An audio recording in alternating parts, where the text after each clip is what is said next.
What's up everybody? I am Daniel and today I'm going to be doing a little review on the John Danaher Juji Gatame, or straight armbar as most people know it, system. As with all of the John Danaher systems, I highly recommend it. This system is the easiest system for you to comprehend if you're coming from a jiu-jitsu background. The last video that I did, we did for front headlocks, and that is by far going to be the easiest system if you are a wrestler. But if you are a jiu-jitsu guy, this is definitely the easiest system for you to comprehend. As with all of them, it's right around 10 hours long. It is exhaustive in the ways that he gets into Juji Gatame or straight armbar. What I'm going to show here, as always, is just a very small portion of the video of things that I had learned, some basics of the things that he does that most people don't do. And anyway, I'm going to be using the grappling dummy today. This is a great one for you to, this is a great video for you to use your grappling dummy on.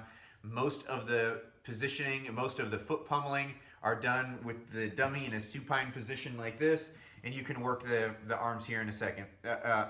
I will show you how to work the arms here in a second. But first we're going to go over some of his braking mechanics, and then we're going to go over some of his control mechanics. And anyway, these are just a few things that I learned from the video. So we're going to start off. Everybody, for the most part, pretty much knows this position.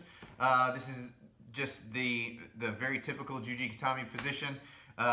Most people, whenever they learn in the beginning, we're pinching our knees together, we're grabbing this wrist, we're putting it to our chest, sucking everything in, laying back down, and peeing on the ceiling, and that's the arm break.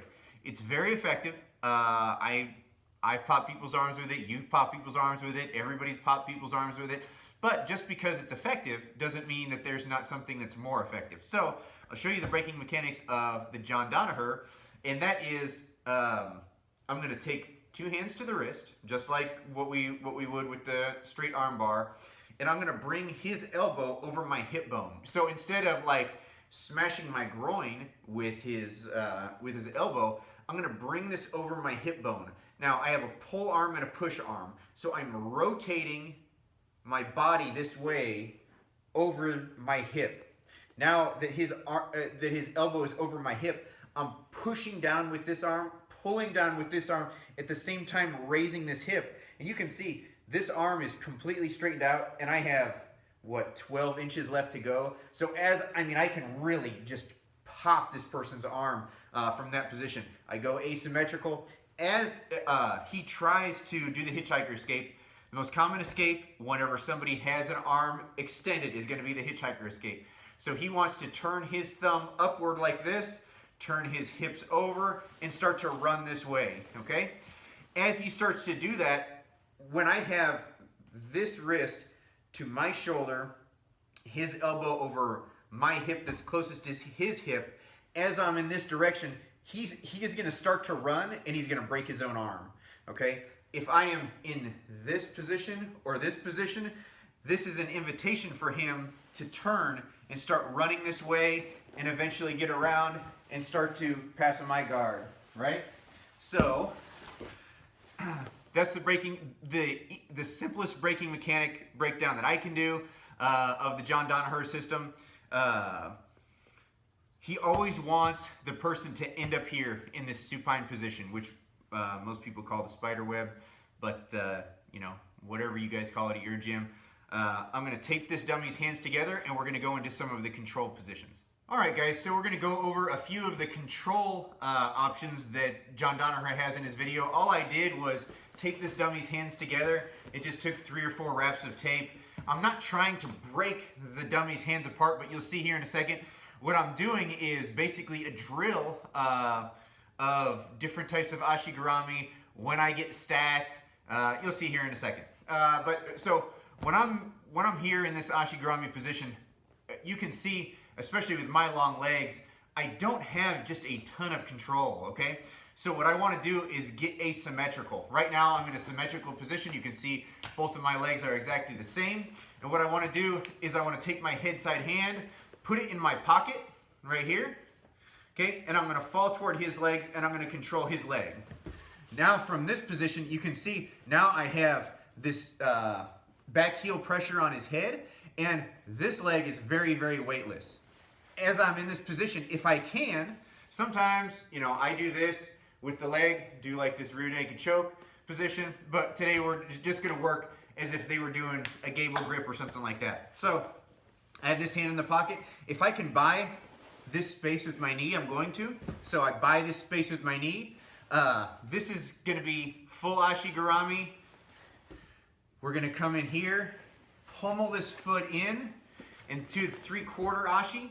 And you can see from 3/4 ashi, this is one where if he tries to run this way to do the hitchhiker escape, it's gonna be shockingly difficult, right? And from here, of course, you can see if I gather this elbow, I have the triangle position. Also, he does this, and this is called 3/4 juji, and I think he calls this half, but I'm not sure. But anyway, this is pretty brutal on the guy's neck. It's not really a choke, but man, it is extraordinarily uncomfortable. So I can go from this position to 3/4. I can come from here to triangle, back to 3/4, fall down here back to the spider web, come to full, and then just for demonstration purposes, I can fall back to this way, come to 1/4 juji, okay? 1/4 juji, full juji, and then I can go back through the motions. Now, one part of this video that's pretty cool is his flow from here. I can also go to S mount. So from here, I can gather right here, put my hand behind the butt. I don't need a cross-face leg anymore because I'm gonna get up. I get up to this position, and you can see, we've all been here. This is bad, right? I have both arms trapped. I have my hand in my pocket. I have my knee as a pillow behind his head, and John Danaher does something brutal right here, and that is he comes up, just to make no space, he comes up and puts the shin over the top of the head, which this is brutal to your training partners. If you want to lose some friends, I would do this. When you're in this position, when I decide to go to make this the cross-face leg, all I have to do is slip this over like this. I can finish like this, or I can go back down. Now, this is a pretty cool part of the video too. When you get stacked, because you're gonna get stacked, right? Eventually you're gonna get with a guy who is a wrestler, gets on his base quick, and starts to stack you. So this is the stacking portion of the drill. I have to stack myself, of course, because this is a dummy. But as I'm in this position, he's gonna start to stack up like this, and I'm gonna come through to this side, if you can see that. Now, I still have this hand in this pocket. If he lets go of this arm, I'm still gonna lock his arm, but nobody's gonna do that. While he's in this position and struggling up and doing everything else, I gather this leg, throw back over, and then I'm back where we started, okay? And then I can go round and around and around and around with that drill from this supine position. I'm gonna show you just a couple more things from the guard position. There's not much I can do with the dummy from the guard position, but I'll show you how that can fit into this as well. All right, so we're here in the guard. John Danaher really prefers control-based methods instead of speed-based methods. There is a time and place, of course, for speed-based methods, but at a high level, speed-based methods oftentimes create a very tiny amount of space, so it's very difficult to finish the move. So a speed-based method from here, and it's going to be hard to do on this dummy because he's light, but a speed-based method from here would be to grab posture, grab the opposite side shoulder, come around, and get him. Now, that's great if you can do it, but it just rarely happens because in that split second, he's gone, okay? So what John Danaher prefers is to do everything from the top lock position. What is the top lock position? The top lock position is simply however I'm going to grab, I need to control one arm, and I need to control his posture. The same as a triangle or anything else, right? So I'm controlling, and I'm gonna bring my legs up, and I'm just gonna lock over the top of this shoulder. So as I come up, I just lock. How much faster is that than what I just did? Much faster. As you can see, my knee is just kind of over the top of his shoulder from there.